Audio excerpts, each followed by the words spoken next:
Ngisacela umuntu ongangichazela lento yokukora igoli elilodwa. Ngicela umuntu ozongichazela ukuthi isukaphi lento yokukora igoli elilodwa. Every game thina siyazi ukuthi sokora igoli elilodwa bese kuphelile ngathi. Sidlala neStellenbosch namhlanje basidle 3 times in a row, 3 times. 3 times i-team eyodwa. Labantu bayahola. Bazokora igoli elilodwa, abantu abahola imali eshisiwe, bazokora igoli elilodwa. Like umubuka iKaizer Chiefs understand. I really don't understand. That's ubuka ingane zase-crash dlala ibhola.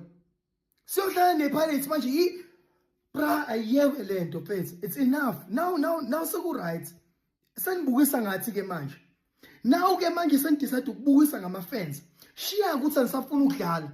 Anikushiyele ukuthi anisafuna ukudlala, senibukisa ngama-fans manje.